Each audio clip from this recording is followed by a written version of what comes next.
Aku dipaksa menikahi seorang direktur penyandang disabilitas. 3 bulan berlalu. Tiba-tiba aku mengalami mual di pagi hari. Aku dituduh berselingkuh dan keluarga suamiku sudah siap mengusirku. Tiba-tiba, suamiku bangkit dari kursi rodanya dan berkata, "Coba kita lihat siapa yang berani menyentuh istri dan anakku." Aku lahir dan besar di sebuah desa terpencil di dataran tinggi Dieng, di mana kabut tebal menyelimuti desa sepanjang tahun dan aroma ramuan herbal meresap ke setiap rumah. Sejak kecil, aku selalu menemani kakekku masuk ke hutan untuk memetik tanaman obat. Kakekku adalah seorang tabib terkenal di seluruh wilayah. Semua resep rahasia keluarga kami, pengetahuan tentang tanaman obat, dan titik-titik meridian di tubuh manusia, beliau wariskan kepadaku dengan tekun. Aku pikir hidupku akan berlalu dengan damai di tengah keranjang-keranjang ramuan herbal. Namun, masalah datang tepat di tahun saat aku berusia 25 tahun.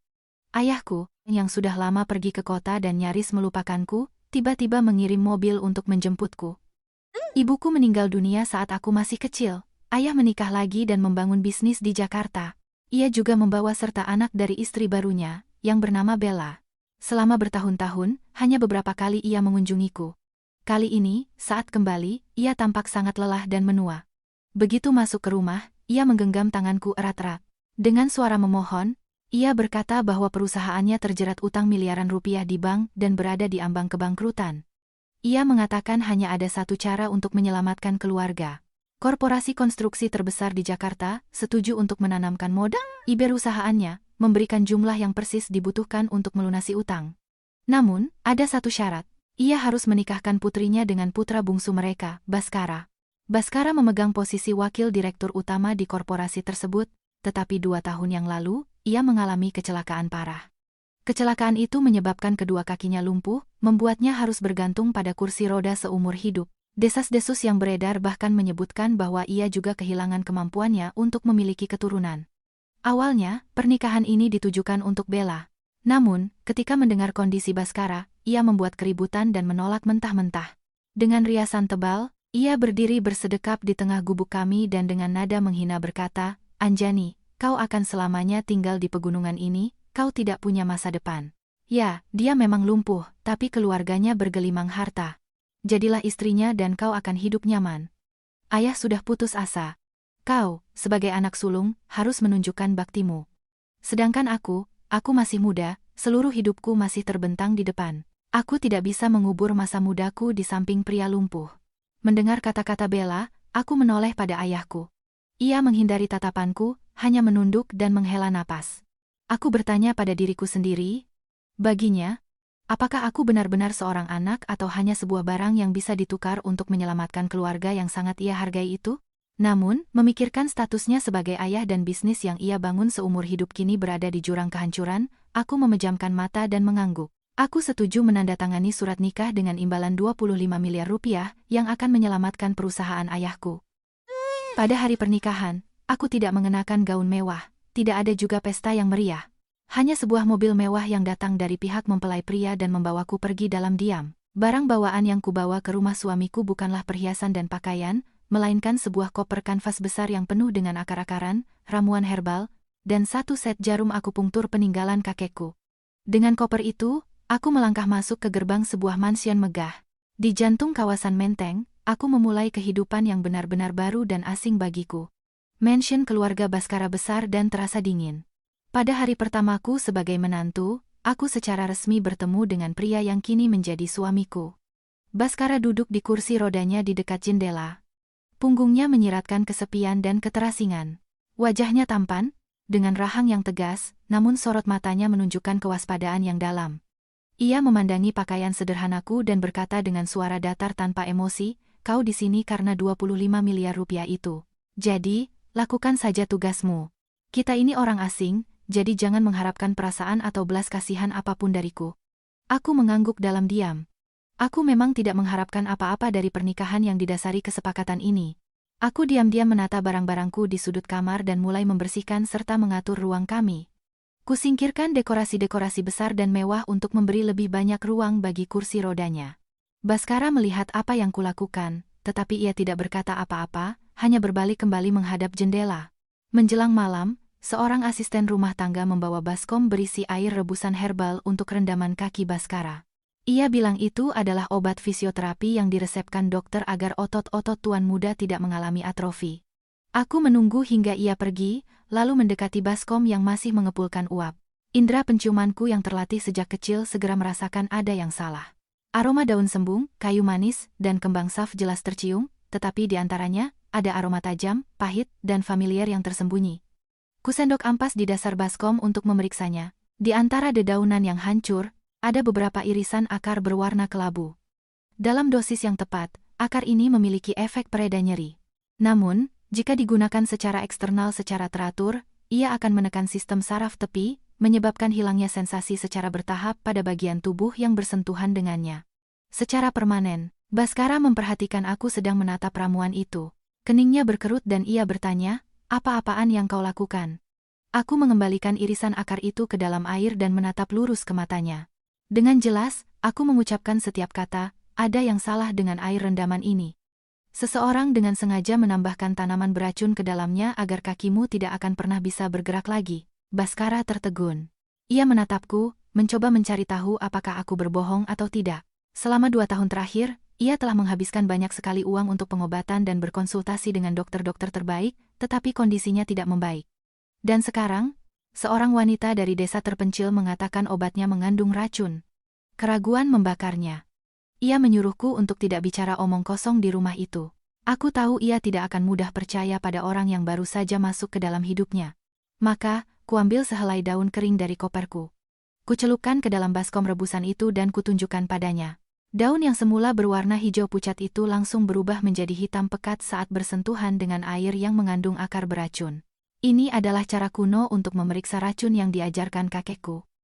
Aku menjelaskan satu persatu kepada Baskara tentang sifat farmakologis akar itu, mekanisme efeknya pada serabut otot dan saraf di kakinya yang rusak.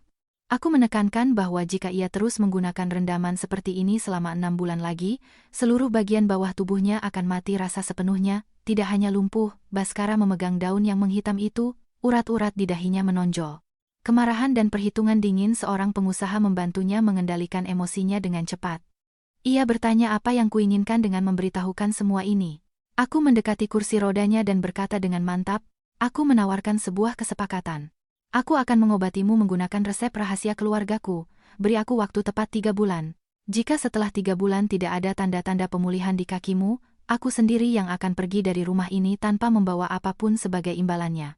Selama periode itu, kau harus memastikan kehidupanku tenang, agar tidak ada seorang pun dari kerabatmu yang mencampuri atau mengganggu apa yang kulakukan."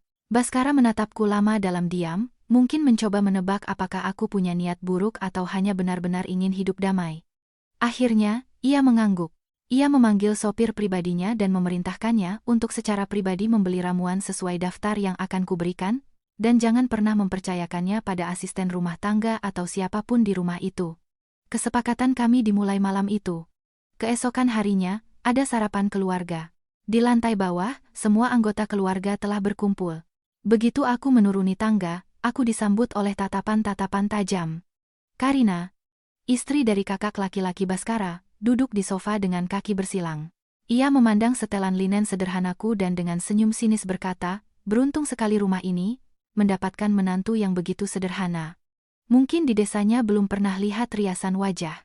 Dari cara jalannya saja, jelas terbiasa mendaki gunung, bukan berjalan di atas karpet beludru di sebuah mansion. Mungkin kau masih kagok, ya?" Aku tidak menjawab, hanya duduk diam di meja makan. Ibu mertuaku, Ibu Larasati, keluar dari dapur. Ia jelas mendengar ucapan Karina dan wajahnya menjadi muram. Ia meletakkan semangkuk sup di meja dan dengan suara tegas menegur Karina. "Anjani adalah menantu di rumah ini. Sejak ia melangkahkan kaki ke pintu ini, ia adalah anggota keluarga. Bagaimana cara ia berpakaian adalah keputusan pribadinya. Yang penting, ia bersih dan rapi. Kau, sebagai menantu yang lebih tua, jadilah contoh yang baik. Ucapkan hal-hal yang pantas agar yang lebih muda bisa menirumu." Karina cemberut dan dengan enggan menggumamkan iya, "Bu," tetapi tatapannya masih penuh kebencian. Aku memandang Ibu Larasati dan di dalam hatiku tumbuh rasa terima kasih. Sejak aku datang ke rumah ini, hanya beliau yang menunjukkan sedikit rasa hormat padaku. Namun, saat mengamati wajahnya, aku memperhatikan lingkaran hitam di bawah matanya, kulitnya yang pucat, dan napasnya yang sedikit berat. Ini adalah tanda-tanda jelas dari insomnia kronis dan penyumbatan aliran energi akibat kekhawatiran yang berlebihan. Setelah sarapan, aku kembali ke kamar. Kuambil sedikit daun sembung dan jahe kering. Malamnya, saat Ibu Larasati sedang duduk di ruang keluarga sambil memijat pelipisnya, aku turun membawa kantong ramuan itu. Aku meminta izin untuk menghangatkan leher dan bahunya serta memijat beberapa titik. Ibu Larasati terkejut, tetapi ia mengizinkanku. Kutaruh kantong hangat itu di titik dazuinya dan mulai memijat perlahan dengan ibu jariku dari titik Fengqi hingga Jianjing. Sambil memijat, aku menjelaskan fungsi setiap titik, bagaimana hal itu membantu melancarkan sirkulasi dan aliran darah ke otak. Hanya dalam 15 menit, wajah Ibu Larasati menjadi lebih rileks. Sakit kepalanya hilang. Malam itu, ia tidur nyenyak dan pulas sampai pagi, untuk pertama kalinya dalam bertahun-tahun tanpa bantuan pil tidur. Saat bangun keesokan paginya, ia menggenggam tanganku, dan di matanya ada kasih sayang tulus seorang ibu. Sejak saat itu, di bawah perlindungan ibu mertuaku dan kesepakatan rahasiaku dengan Baskara, hidupku di mansion menjadi lebih mudah. Siang hari, aku melakukan pekerjaan rumah, memasak makanan bergizi dan lezat untuk keluarga. Dan di malam hari, ketika pintu kamar kami tertutup, aku memulai pengobatan untuk Baskara. Aku sendiri yang mencuci dan merebus ramuan-ramuan itu. Rebusan yang mendidih mengeluarkan aroma yang kuat namun menghangatkan. Kutaruh baskom di kaki Baskara, memintanya memeriksa suhu sebelum merendam kakinya. Saat kakinya yang tak bergerak terendam dalam rebusan, aku berlutut. Memijat orang yang lumpuh lebih sulit daripada orang sehat. Aku harus menggunakan kekuatan yang besar untuk memengaruhi otot-otot dalam yang mulai mengalami atrofi. Jari-jariku menelusuri jalur-jalur saraf dari paha hingga tumit. Keringat membasahi punggungku, tanganku terasa kebas karena lelah, tetapi aku tidak berhenti. Pada hari-hari pertama, Baskara tetap bersikap dingin. Ia duduk membaca dokumen dan mengabaikan usahaku di kakinya. Namun, perlahan-lahan, perhatian dan kegigihanku sepertinya meruntuhkan dinding pertahanannya. Ia mulai menuangkan segelas air hangat untukku dan meletakkannya di meja. Terkadang, ketika melihatku terengah-engah, ia menyarankanku untuk beristirahat sejenak. Tindakan-tindakan kecil ini mengurangi jarak di antara kami. Aku terus melanjutkan rangkaian rendaman herbal dan pijatan selama lebih dari 2 bulan. Suatu malam, saat aku menekan kuat titik Yongquan di telapak kakinya, ia tiba-tiba tersentak. Keningnya berkerut dan map dokumen jatuh dari tangannya. Ia berkata bahwa ia merasakan sakit yang tajam. Aku mengangkat kepala, jantungku berdebar kencang. Kutekan lebih keras titik lain di betisnya. Baskara mengerang pelan, wajahnya berubah karena rasa sakit. Air mata kebahagiaan menetes di pipiku. Rasa sakit adalah pertanda bahwa sistem saraf tepinya mulai pulih dan terhubung kembali dengan otak. Obat dari kakekku benar-benar manjur. Baskara mengalihkan pandangannya ke tanganku, yang menebal karena sering memetik tanaman. Untuk pertama kalinya, tidak ada lagi hawa dingin di matanya, melainkan keharuan yang mendalam. Waktu berlalu dengan cepat, 3 bulan telah berlalu sejak aku menjadi menantu di rumah Baskara. Pada akhir pekan, keluarga mengadakan makan malam bulanan tradisional mereka. Kerabat yang tersebar di seluruh Jakarta berkumpul di mansion besar untuk bersantap bersama. Sejak pagi, Ibu Larasati sibuk mengawasi persiapan makanan. Aku, dengan lengan baju tergulung, membantu di dapur, memasak beberapa hidangan istimewa yang kupelajari di desa. Suasana di luar tampak hangat dan harmonis, tetapi sebenarnya, di antara tatapan yang saling bersahutan, selalu ada perhitungan dan kepentingan pribadi yang tersembunyi. Tepat pukul 12 siang, semua orang berkumpul di meja makan besar yang terbuat dari kayu jati. Baskara duduk di kursi rodanya di sampingku, seperti biasa, tenang dan tidak banyak bicara. Kakaknya, Rendra, sedang ada pelatihan di luar negeri, jadi hanya Karina yang hadir hari itu. Begitu duduk, Karina mulai melihat sekeliling, mengomentari makanan dan sesekali melemparkan tatapan sinis pada kami. Ibu Larasati dengan tersenyum menyajikan makanan kepada para paman dan bibi. Seorang asisten rumah tangga membawa sepiring ikan bakar yang masih mengepul dan meletakkannya di tengah meja. Biasanya, aku sangat menyukai hidangan ini karena dagingnya yang manis dan padat. Tetapi hari ini, saat piring itu diletakkan, aroma amis ikan yang kuat menusuk hidungku dan perutku terasa mual. Aku cepat-cepat menutup mulut, mencoba menahan rasa mual yang datang. Namun, bau ikan, ditambah dengan aroma minyak dari hidangan daging lainnya, menjadi tak tertahankan.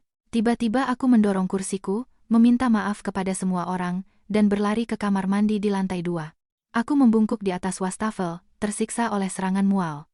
Semua isi perutku seolah ingin keluar, tetapi hanya empedu pahit yang keluar. Keringat dingin membasahi pelipisku. Kubuka air dingin dan membasuh wajahku agar lebih segar. Saat menatap pantulan wajahku yang pucat di cermin, aku mulai menyatukan semua petunjuk. Bulan ini, menstruasiku terlambat hampir 3 minggu. Belakangan ini, aku selalu merasa lelah, mengantuk, dan sangat sensitif terhadap bau. Sebuah pikiran melintas di benakku dan membuatku terpaku. Aku hamil.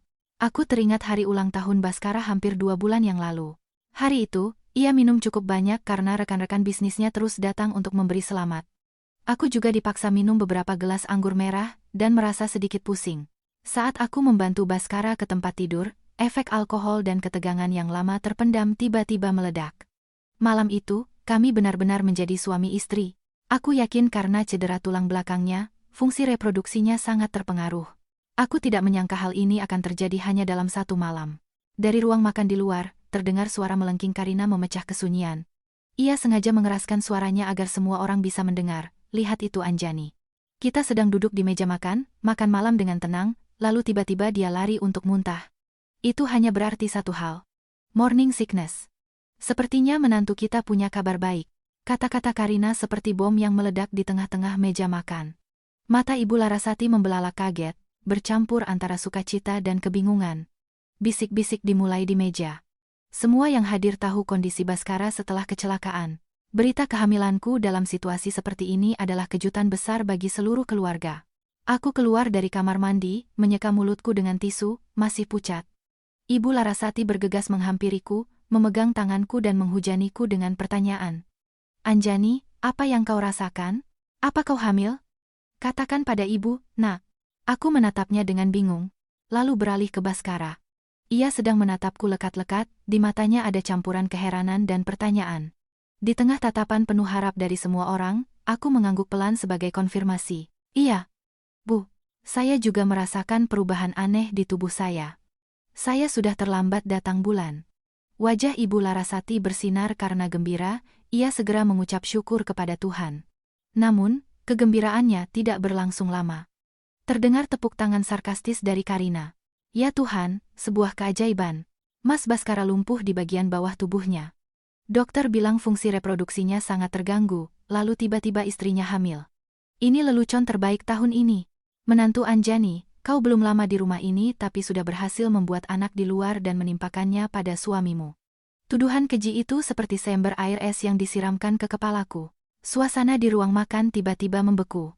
Tatapan yang tadinya penuh sukacita kini dipenuhi kecurigaan, ketidakpercayaan, dan penghinaan. Para kerabat yang lebih tua berhenti makan dan mulai berbisik-bisik. Paman Budi memukulkan alat makannya ke meja dengan keras, menuntut ketertiban. Namun, Karina tidak berhenti. Ia dengan marah mendorong kursinya dan dengan suara sepatu haknya yang berderak di lantai, ia berbaris menuju ruang kerja di lantai 2. Beberapa menit kemudian, ia kembali membawa sebuah map biru berisi dokumen medis. Mendekati meja, ia melemparkan map itu di hadapan semua orang. Kalau kalian tidak percaya, lihat ini. Ini riwayat medis Mas Baskara dari sebuah klinik internasional 2 tahun lalu. Ditulis dengan jelas oleh spesialis asing, cedera tulang belakang, dampak irreversibel pada fungsi reproduksi. Mas Baskara sepenuhnya mandul. Jadi, anak siapa yang ada di perut menantu Anjani? Bagaimana dia akan menjelaskannya? Ibu Larasati mengambil map itu dengan gemetar, wajahnya memucat. Ia tahu betul kondisi putranya. Fakta yang tertulis di kertas itu membuatnya bungkam. Ia menatapku, penuh kekecewaan dan rasa sakit. Ia tidak percaya aku bisa mengkhianatinya, tetapi bukti ilmiahnya begitu jelas. Aku berdiri seperti patung, tanganku terkepal hingga buku-buku jariku memutih. Aku mengerti Karina menggunakan situasi ini untuk menghancurkanku.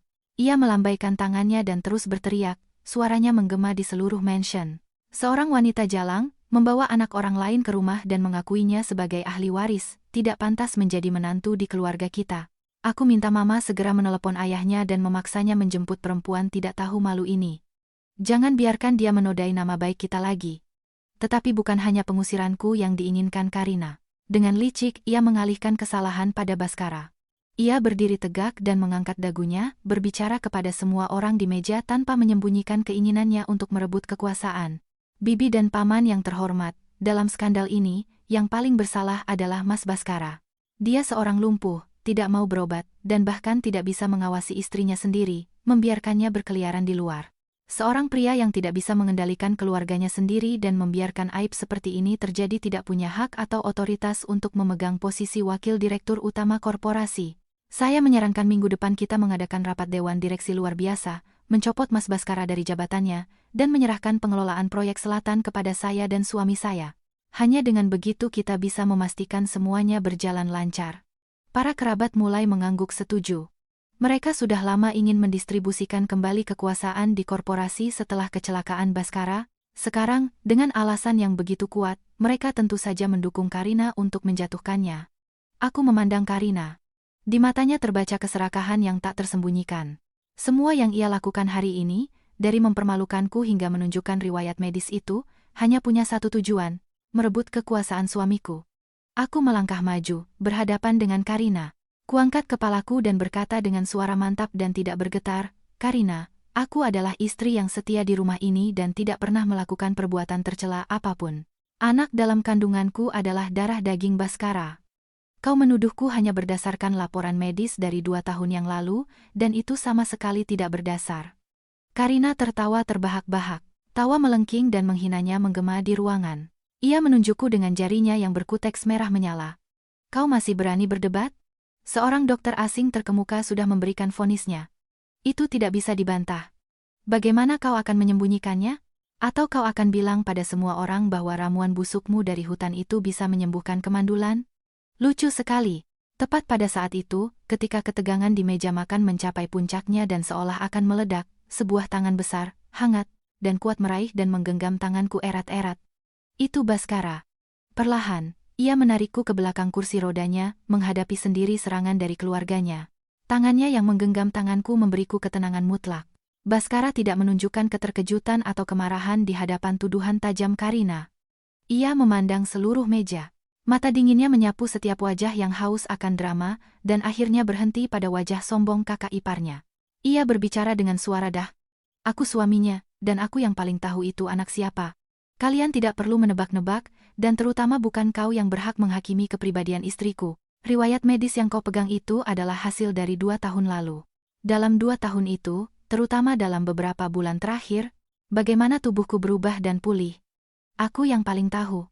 Untuk membuktikan Anjani tidak bersalah dan menghilangkan semua keraguan kalian, besok pagi, aku meminta semua paman dan bibi di keluarga kita untuk menemaniku dan Anjani ke pusat perinatal terbaik di kota.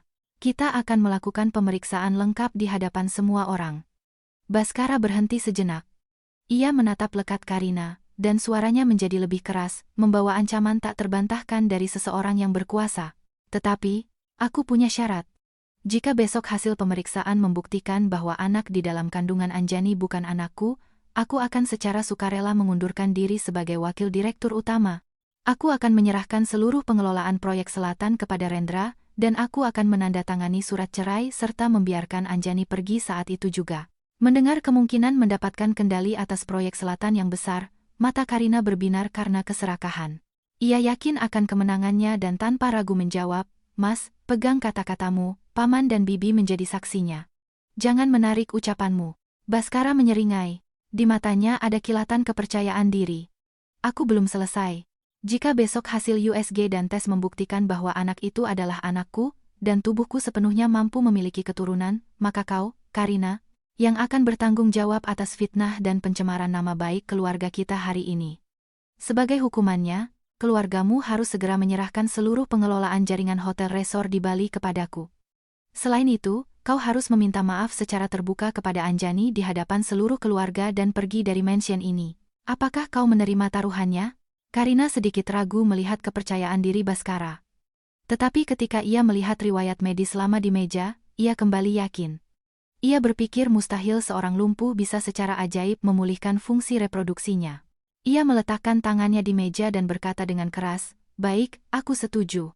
Besok jam 9 pagi, kita bertemu di lobi pusat perinatal. Kita lihat di mana menantu kesayanganmu itu akan menyembunyikan mukanya." Baskara tidak lagi memedulikan Karina. Perlahan ia memegang tanganku dan mendorong sendiri roda kursi rodanya menuju lift. Ia menyuruhku pergi ke kamar untuk beristirahat dan tidak perlu khawatir membereskan piring. Saat memandangi punggungnya di kursi roda, aku merasakan ketenangan yang aneh di hatiku. Ia adalah sandaran terkuat dan teramanku di tengah badai ini.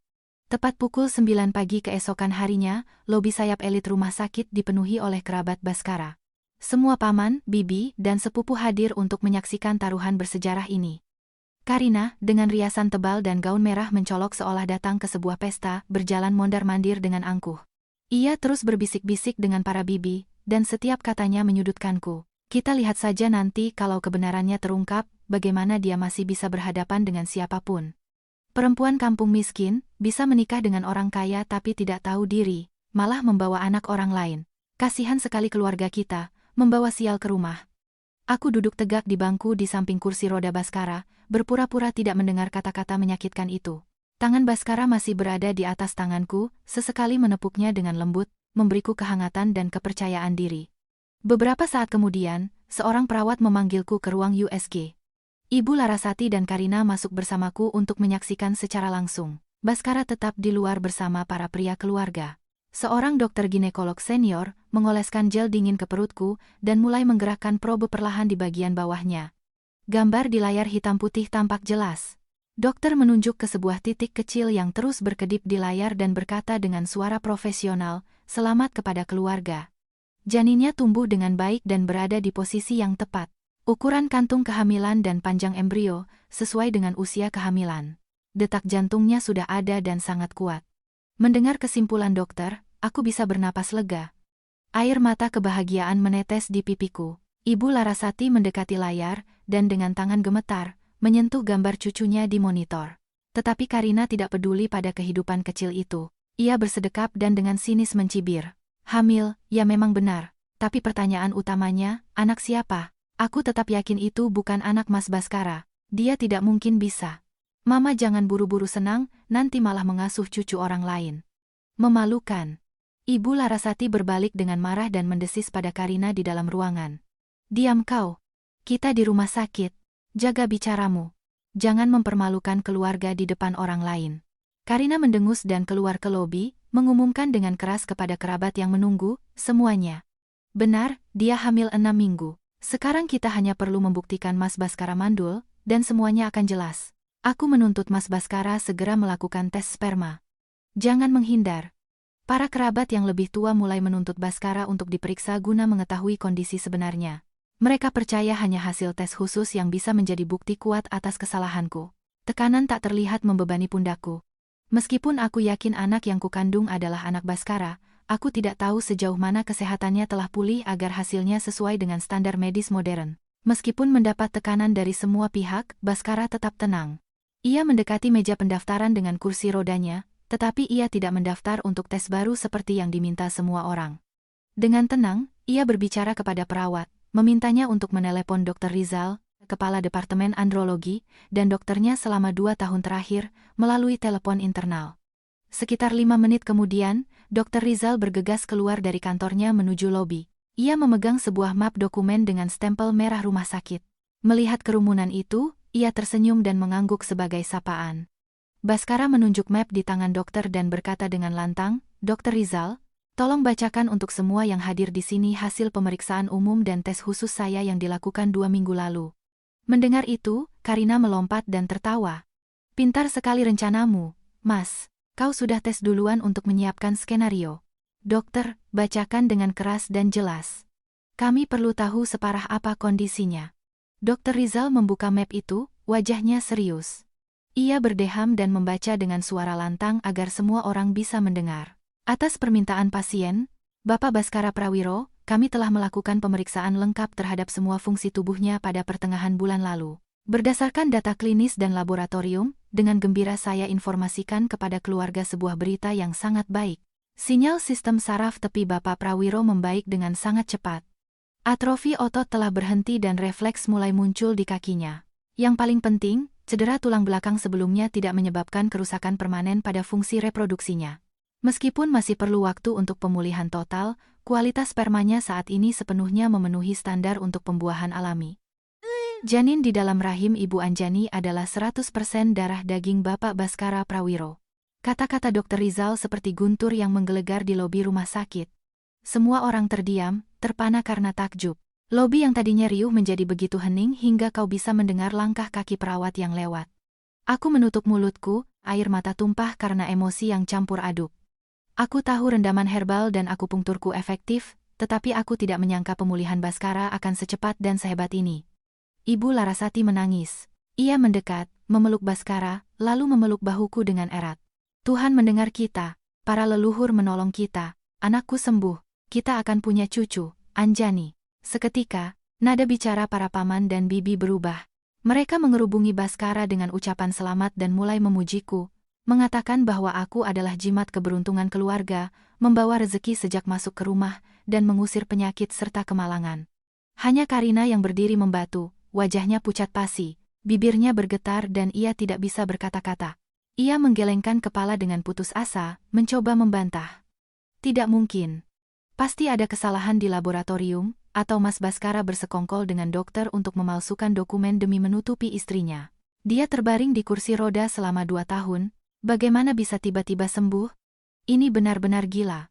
Wajah Dr. Rizal langsung menjadi serius dan dengan suara tegas ia memperingatkan, Anda telah menghina kehormatan profesional saya, reputasi, dan prestise rumah sakit terkemuka di negeri ini. Semua tes dilakukan sesuai dengan protokol yang paling ketat. Sampel disimpan di bank kriogenik. Jika Anda tidak percaya, Anda bisa mengundang ahli dari klinik internasional lain, dengan biaya Anda sendiri, untuk melakukan tes ulang. Pemulihan ajaib Bapak Prawiro sebagian karena kekuatan tubuhnya, tetapi sebagian besar adalah hasil dari fisioterapi dan perawatan medis yang sangat akurat selama beberapa bulan terakhir. Saya tegaskan sekali lagi, janin di dalam rahim Ibu Anjani adalah 100% darah daging Bapak Baskara Prawiro. Ibu Larasati sangat marah. Ia menyeka air matanya, dengan cepat mendekati Karina dan memberinya tamparan keras. Suara tamparan itu menggema di lobi. Diam kau. Kau menantu tertua, tapi hatimu jahat dan picik. Kau mengharapkan keburukan untuk adik iparmu demi merebut kekuasaan dan kekayaan? Dan kau bahkan berani menodai kehormatan menantu yang lebih muda di depan semua orang. Mulai hari ini, bersiaplah untuk menyerahkan tugas-tugasmu, dan jangan pernah berani menginjakkan kaki di rumah kami lagi. Karina terhuyung karena tamparan itu. Ia menekan tangannya ke pipinya yang membekas 5 jari merah. Matanya penuh penolakan. Terpojok, ia terus berteriak sambil menunjukku, Mama menyakitiku karena perempuan kampung itu. Meskipun Mas Baskara sembuh, belum tentu anak itu anaknya. Zaman sekarang, banyak cara bagi wanita jalang untuk menyembunyikan kebenaran. Dia seharian di rumah, siapa yang tahu? Mungkin dia memasukkan pria lain saat semua orang sedang bekerja. Para kerabat di sekeliling mulai menunjukkan rasa jijik pada kekeras-kepalaan Karina. Paman Budi mengerutkan kening dan dengan keras memarahinya karena tidak tahu diri dan membuat keributan di rumah sakit. Aku berdiri tegak, menarik napas dalam-dalam untuk menenangkan diri, dan melangkah maju menghadapi Karina. Suaraku jelas dan tegas. Karina, kau selalu menuduhku berselingkuh. Apakah kau punya bukti? Jika tidak, semua yang kau katakan adalah fitnah. Tetapi aku punya bukti perbuatan rahasiamu. Karina terdiam sejenak, lalu menyeringai sombong. Ia merapikan rambutnya yang acak-acakan dan bertanya, drama apa lagi yang akan kau buat? Aku tidak membuat drama. Sejak hari pertamaku di rumah ini, sebagai seorang tabib terlatih, aku sangat peka terhadap bau. Selama sebulan terakhir, setiap kali kau lewat, aku mencium aroma jahe dan mint yang kuat dari tasmu. Itu bukan parfum, melainkan aroma khas dari plester anti mual untuk ibu hamil. Mendengar kata mual, Karina tersentak dan segera menutupi tas bermereknya. Wajahnya menunjukkan kepanikan yang jelas. Ia melihat ke kiri dan ke kanan, menghindari tatapan langsung dariku. Aku melanjutkan, kata-kataku seperti palu yang menghantam kebohongannya. Selain itu, kau sering bilang akan pergi untuk perjalanan bisnis mendadak ke kota terdekat atau ke spa, dan menghilang di tengah minggu.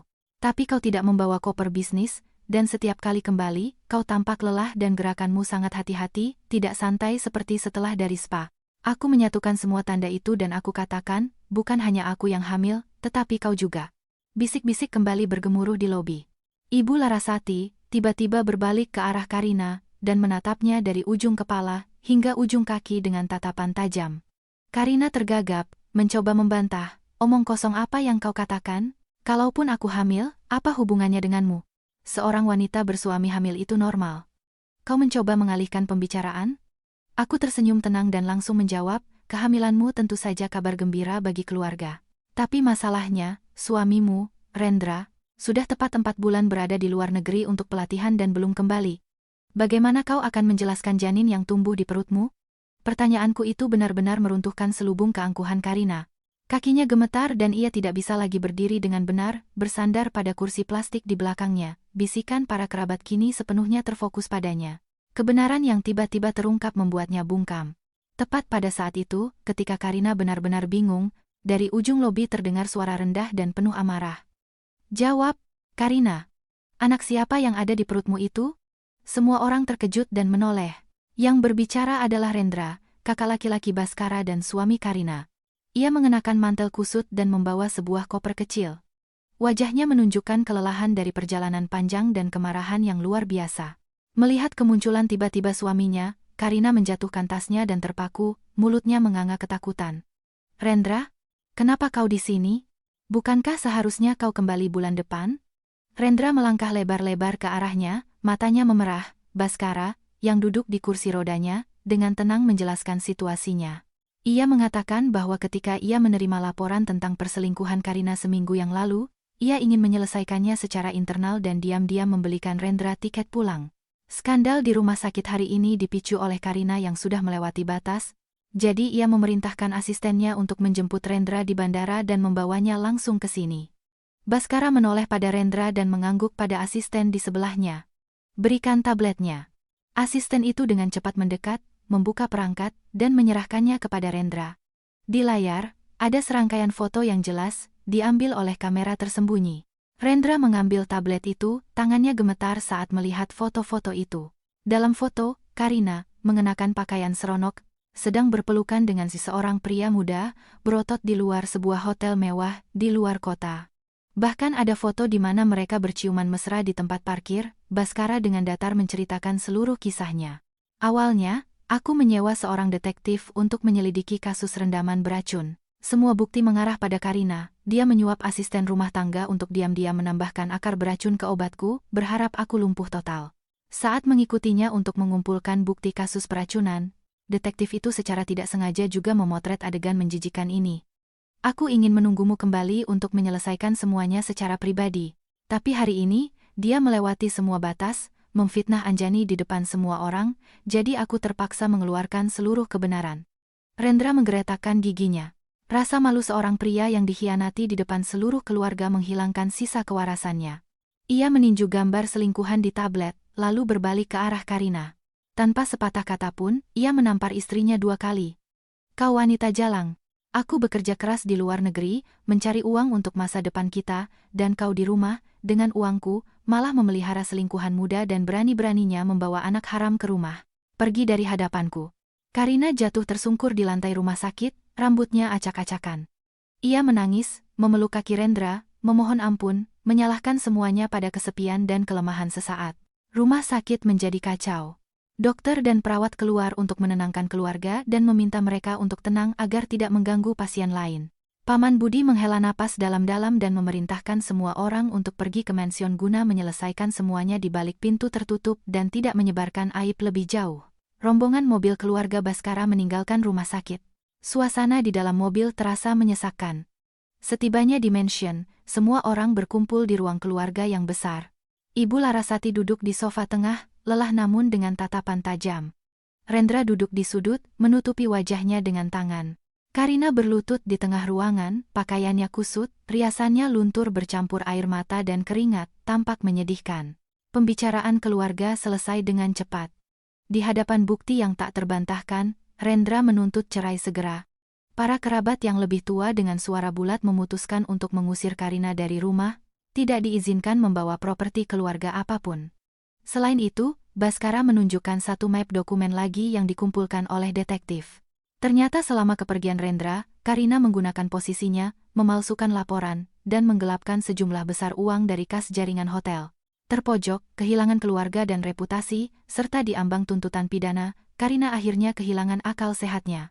Ia memandang seluruh ruangan dengan tatapan gila yang berhenti padaku, yang berdiri diam di belakang kursi roda Baskara. Dalam pikirannya, akulah penyebab semua kemalangannya. Tiba-tiba, Karina bangkit dari lantai. Gerakannya begitu cepat sehingga tidak ada yang sempat bereaksi. Ia berlari ke meja kopi dari kayu jati, mengambil gunting untuk memotong bunga yang ada di sana. Dengan memegang pisau tajam, Karina berteriak melengking dan dengan mata penuh kebencian, ia menerjang ke arahku. "Mati kau! Ini semua salahmu. Aku kehilangan segalanya. Jadi kau juga tidak akan hidup tenang. Semua terjadi dalam sekejap. Ibu Larasati berteriak ketakutan. Rendra dan para paman bergegas untuk menghalanginya, tetapi sudah terlambat. Aku membeku. Naluri keibuanku mendorongku untuk memeluk perutku demi melindungi anak yang belum lahir. Tepat pada saat itu, ketika ujung gunting kurang dari 1 meter dariku, reaksi Baskara secepat kilat. Didorong oleh naluri untuk melindungi istri dan anaknya, ia mendorong dirinya dengan kedua tangan dari sandaran tangan kursi roda dan dengan sisa kekuatan di kakinya yang baru mulai pulih, ia tiba-tiba melompat. Dorongan mendadak itu membuat kursi rodanya terlempar ke belakang. Dan Baskara sendiri melesat ke depan. Ia meraihku, memelukku, dan menggunakan berat tubuhnya untuk menjatuhkanku ke karpet wol tebal, menjauhkanku dari tikaman maut. Ujung gunting yang tajam membelah udara, menyerempet ujung blusku dan menancap di sandaran sofa. Baskara memelukku erat di lantai. Punggungnya yang lebar sepenuhnya melindungiku. Napasnya terengah-engah, tetapi lengannya tidak mengendur. "Anjani, kau baik-baik saja? Jangan takut, aku di sini," bisiknya di telingaku. Seluruh ruang keluarga terdiam dalam keheningan total. Tindakan Baskara melompat dari kursi roda untuk menyelamatkan istrinya begitu mengejutkan semua orang sehingga mereka lupa bernapas. Selama lebih dari 2 tahun, ia sepenuhnya bergantung pada kursi roda atau bantuan orang lain. Tidak ada yang menyangka ia bisa mendorong dirinya dengan kakinya dan melompat sejauh itu. Baru saat itulah Rendra dan para paman sadar. Mereka menerjang Karina, menekannya ke lantai dan merebut senjata dari tangannya. Paman Budi bergegas membantu kami berdiri. Baskara menolak untuk kembali ke kursi roda. Ia meminta pamannya untuk membantunya duduk di sofa terdekat.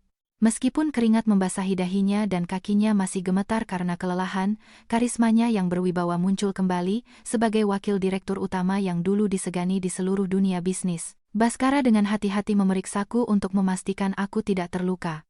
Lalu, ia berbalik kepada keluarga. Kualitas kepemimpinannya terlihat di setiap gerakannya. Ia menunjuk Karina yang tertunduk di lantai dan dengan suara dingin memberi perintah, "Keamanan. Segera hubungi polisi. Laporkan penyerangan bersenjata dengan niat mencelakai. Berikan juga seluruh map bukti penggelapan dan penyuapan untuk peracunan kepada penyidik." Tuduhan ini cukup untuk memenjarakannya untuk waktu yang lama. Bertindak sesuai hukum, tanpa pandang bulu. Para penjaga segera masuk, memegang Karina dan mengangkatnya. Ia benar-benar kalah dan tidak lagi melawan, pasrah menunggu polisi datang. Rendra menatap istrinya yang dibawa pergi dengan ekspresi aib yang mendalam di wajahnya.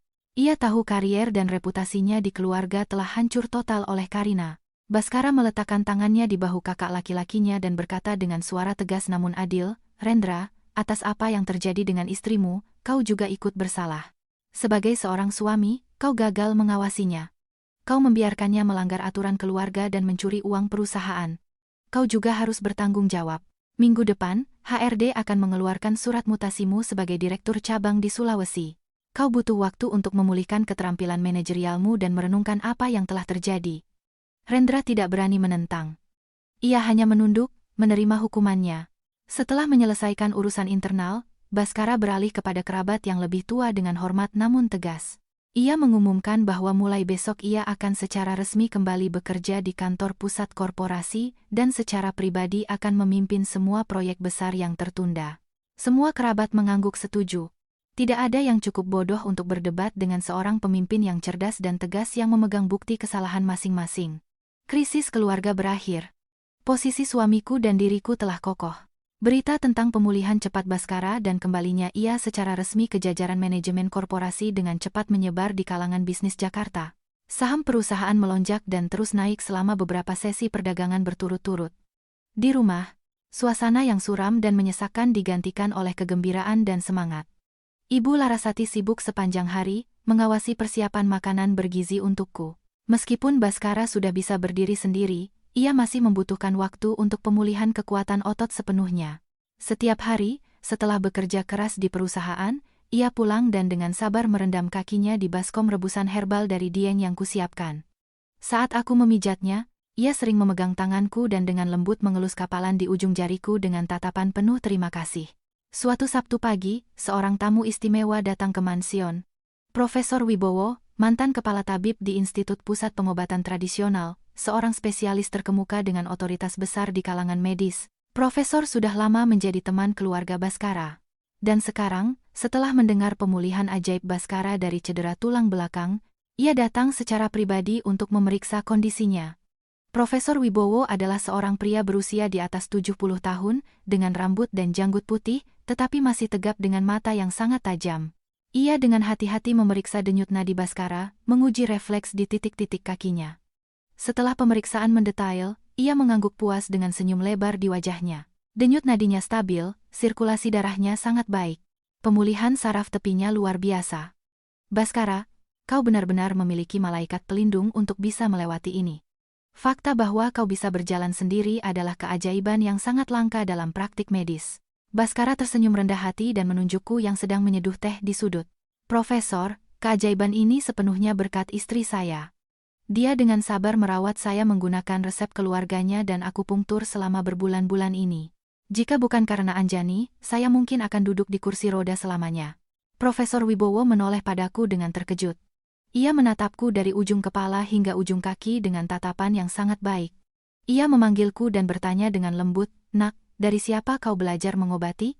Bisakah kau tunjukkan pada orang tua ini metode dan resep pengobatan tradisionalmu?" Pemulihan dari cedera tulang belakang membutuhkan pengetahuan farmakologi dan meridian yang sangat mendalam. Aku mengangguk hormat. Kuletakkan nampan teh di meja, naik ke kamar, membuka koper kanvas familiarku dan mengambil sebuah buku catatan tua yang sudah usang. Di buku catatan itu, aku menulis secara rinci setiap resep, dosis, diagram akupunktur, dan perubahan refleks otot Baskara sejak hari pertama. Aku turun membawa buku catatan itu dan dengan hormat menyerahkannya kepada profesor tua itu. Ia mengenakan kacamatanya, membuka halaman pertama yang sudah menguning, dan mulai membaca tulisan tanganku yang rapi. Profesor Wibowo membalik setiap halaman. Awalnya, matanya hanya menunjukkan rasa ingin tahu profesional. Tetapi saat ia membaca lebih dalam tentang analisis sifat farmakologis, wajahnya berubah. Tangan yang memegang buku catatan itu mulai bergetar. Ia dengan cepat melepas kacamatanya dan mendekatkan buku catatan itu ke matanya untuk melihat lebih jelas barisan tinta yang memudar. Ia mengangkat kepalanya, suaranya bergetar karena emosi yang luar biasa. "Nak, tulisan tangan ini. Kombinasi ramuan ini. Apakah kau cucu dari Tabib Agung Kerto dari desa Didieng?" Aku tersentak. Nama desa itu dan sebutan Tabib Agung sudah lama tidak disebut di daerah ini selama puluhan tahun. Aku cepat-cepat mengangguk, mengonfirmasi bahwa kakekku memang Tabib Agung Kerto. Mendengar ini, Profesor Wibowo meneteskan air mata. Ia bangkit dari sofa, merapikan jasnya, dan tanpa diduga, mendekatiku dan membungkuk dengan sangat dalam. Tindakan dari spesialis terkemuka ini membuat seluruh keluarga berdiri dari Ibu Larasati hingga Baskara, semua bingung. Aku mencoba membangunkan Profesor. "Profesor, jangan lakukan itu. Saya lebih muda, bagaimana saya bisa menerima penghormatan seperti ini dari Anda?" Profesor Wibowo menggenggam tanganku erat-erat dan dengan suara gemetar menceritakan sebuah kisah. 40 tahun yang lalu, ia adalah seorang dokter muda, baru lulus dari universitas dan dikirim ke dataran tinggi, Dieng untuk meneliti dan mengumpulkan tanaman obat langka. Dalam salah satu perjalanannya di hutan, ia tersesat dan digigit ular berbisa. Racunnya menyebar dengan cepat, dan hidupnya berada di ambang kematian. Kakekku, yang kebetulan lewat dengan membawa keranjang ramuan, menemukannya dan membawanya ke gubuknya. Kakek sendiri yang mengunyah ramuan, menempelkannya ke luka, dan memberinya rebusan herbal selama sebulan penuh. Ia tidak hanya menyelamatkan nyawanya, tetapi juga dengan murah hati membagikan resep-resep rahasia leluhurnya yang tak terhitung jumlahnya, yang membantunya meletakkan fondasi pengetahuan yang kuat dan mencapai karier yang cemerlang. Profesor Wibowo menyeka air matanya dan menoleh kepada Ibu Larasati dan Baskara, berkata dengan sangat serius, "Keluarga Anda sangat beruntung telah menerima gadis ini ke dalam rumah Anda. Tabib Agung Kerto adalah talenta langka di dunia pengobatan tradisional. Resep-resep yang diwariskannya adalah warisan tak ternilai bagi bangsa kita. Anjani, pewaris langsungnya, telah menyerap semua kearifannya. Dia tidak hanya menyelamatkan kaki Baskara, dia adalah harta karun hidup pengobatan tradisional. Kalian harus menghargai dan menjaganya." Kata-kata profesor yang dihormati itu memiliki bobot emas dan selamanya terpatri di benak semua yang hadir. Ruangan diselimuti keheningan, tetapi di dalamnya ada rasa hormat yang mendalam dan pengakuan penuh atas bakat gadis dari pegunungan itu. Setelah Profesor Wibowo pergi, suasana di mansian berubah total. Tidak ada lagi jejak ketegangan atau tuduhan masa lalu. Ibu Larasati dengan cepat mendekatiku, matanya merah tetapi wajahnya bersinar karena bangga. Ia mengambil tanganku dan mulai mengelus kapalan yang dulu diejek oleh Karina. Dengan suara bergetar namun tulus, ia berkata, "Anjani, maafkan ibu karena tidak menjagamu dengan baik. Ibu pikir kau hanya seorang gadis yang baik dan rajin, ibu tidak menyangka kau begitu cerdas dan berasal dari keluarga tabib yang terhormat. Kau tidak hanya membawa darah keluarga kami di dalam rahimmu, kau adalah penyelamat Baskara. Mulai hari ini, kau adalah putriku yang sesungguhnya. Aku serahkan pengelolaan rumah ini padamu. Jika ada kerabat yang berani bicara buruk tentangmu, akan ibu usir dia." Para kerabat yang masih tinggal untuk akhir pekan juga mendekat untuk memberi selamat. Paman Budi, yang sebelumnya paling keras menuntutku untuk diperiksa, kini tersenyum malu. Ia mendekat, menepuk bahu Baskara dan dengan sederhana berkata, "Baskara, matamu tajam. Istrimu cerdas dan sopan, dan berasal dari keluarga tabib terpandang. Aku turut bahagia untuk kalian.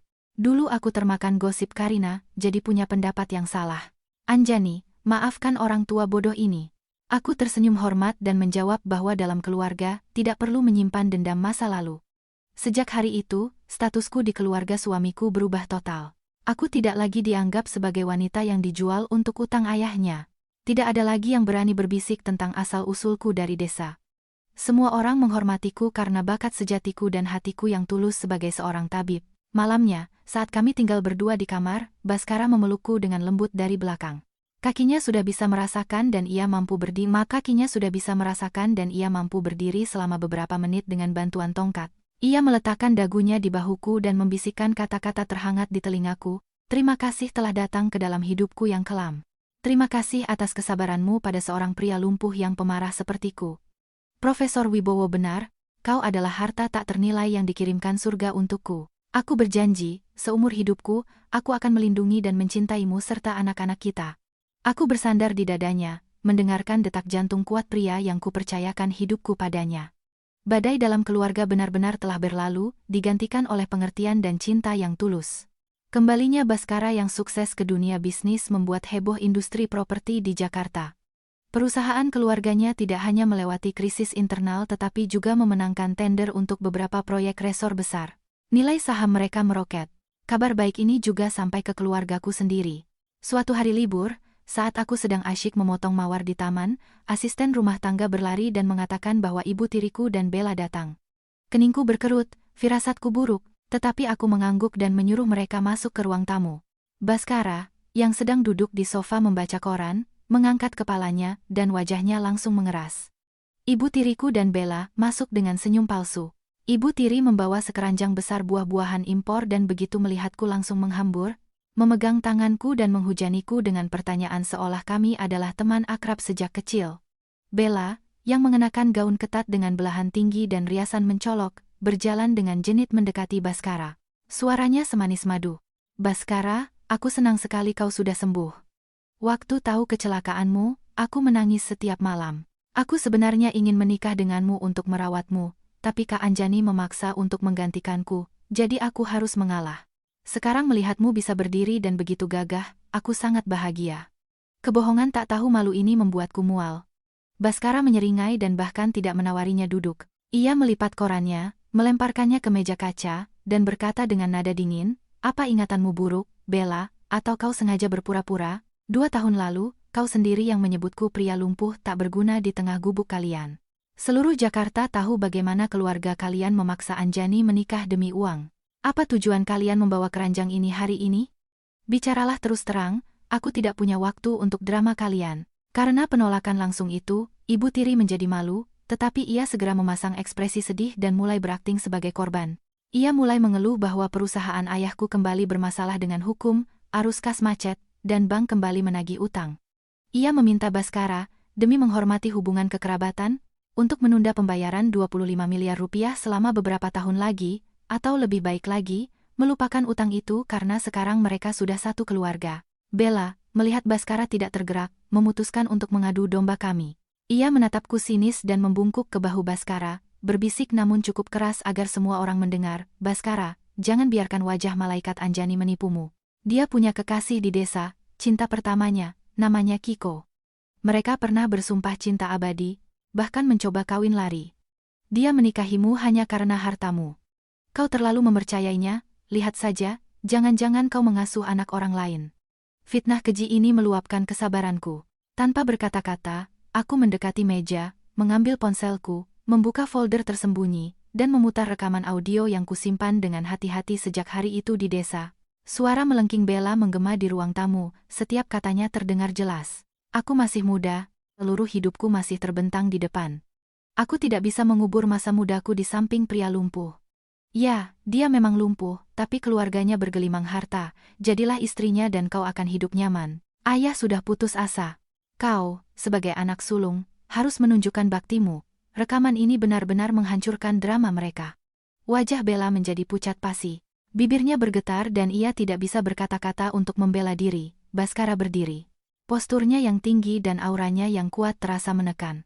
Tatapan tajamnya menusuk kedua wanita yang menunduk malu itu. Kalian dengar buktinya? Keluarga kami berbisnis dengan jujur. Semua kontrak memiliki kekuatan hukum. 25 miliar itu adalah pinjaman, bukan donasi untuk orang-orang tak tahu terima kasih. Saat sulit, kalian memaksa anak sendiri untuk menjual dirinya. Dan saat melihat kami baik-baik saja, kalian tanpa malu datang untuk meminta uang. Baskara menoleh ke pintu keluar dan dengan keras memanggil asistennya. Segera hubungi Departemen Hukum. Siapkan gugatan ke pengadilan terhadap perusahaan mereka atas pelanggaran perjanjian pinjaman. Perintahku adalah tagih 100% tepat waktu. Tanpa potongan, tanpa penundaan. Biarkan pengadilan melelang aset mereka, jual rumah, mobil, tapi kembalikan utang itu. Mendengar tentang penjualan rumah dan mobil, ibu tiri jatuh ke lantai dan menangis meraung-raung. Ia merangkak ke arahku, memegangi kakiku dan mulai memohon agar aku menengahi mereka, menunjukkan rasa kekeluargaan dan menyelamatkan keluarga sekali lagi. Aku mundur, dengan tegas melepaskan kakiku. Suaraku tenang tetapi mantap. Saat ayah memaksaku menikah menggantikan putri kesayangannya, semua perasaan sebagai anak telah mati. Aku sudah melakukan kewajibanku, mengorbankan hidup dan kebahagiaanku demi 25 miliar untuk menyelamatkan bisnisnya. Semua kegagalan setelahnya adalah kesalahan kalian. Mulai hari ini, jangan pernah berani menginjakkan kaki di rumah ini lagi dan mengganggu kehidupan tenang kami. Baskara melambaikan tangannya. Beberapa penjaga tegap segera masuk, mencengkeram lengan ibu tiri dan Bella.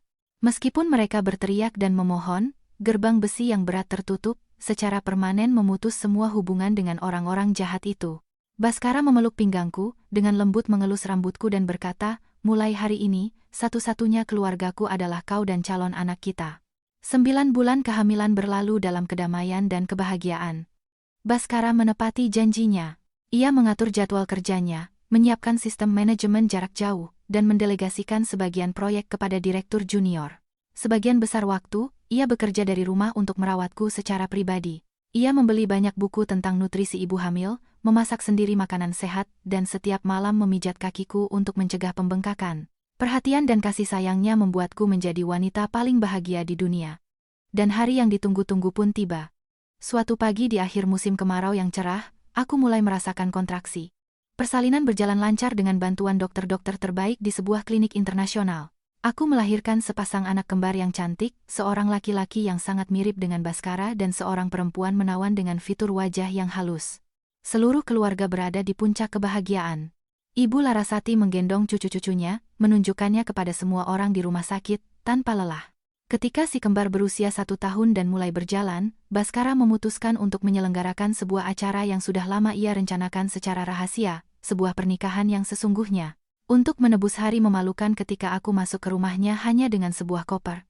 Pernikahan itu diadakan bukan di aula perjamuan yang ramai di tengah Jakarta, melainkan di atas sebuah kapal pesiar mewah di tengah laut di lepas pantai Bali. Hanya kerabat terdekat dan sahabat sejati yang diundang dalam suasana romantis di tengah mawar putih dan lampu kristal. Aku, mengenakan gaun pengantin yang dirancang khusus, berjalan di dek didampingi oleh ibu mertuaku. Di hadapanku adalah lautan luas dan pria dalam hidupku, berdiri kokoh dengan kedua kakinya, dengan senyum berseri dan lengan terbuka. Baskara mengambil tanganku dan dengan lembut memasangkan sebuah cincin berlian berkilauan di jari manisku. Di hadapan langit dan orang-orang terkasih, ia berkata dengan lantang, "Terima kasih telah dengan berani memasuki kehidupanku yang kelam. Dengan bakatmu, kau menyembuhkan luka fisikku, dan dengan hatimu, kau menghangatkan jiwaku yang dingin. Mulai saat ini, kau bukan hanya penyelamat dan istri setiaku. Kau adalah satu-satunya wanita yang di tangannya kebahagiaan keluarga kita bergantung. Aku mencintaimu." Tepuk tangan meriah berbaur dengan suara ombak yang tenang. Aku memandang si kembar kami, yang sedang bermain dengan damai di gendongan pengasuh mereka. Lalu, aku mengangkat mataku ke wajah suamiku, yang dipenuhi cinta. Aku tersenyum bahagia, sebutir air mata kebahagiaan menetes di pipiku.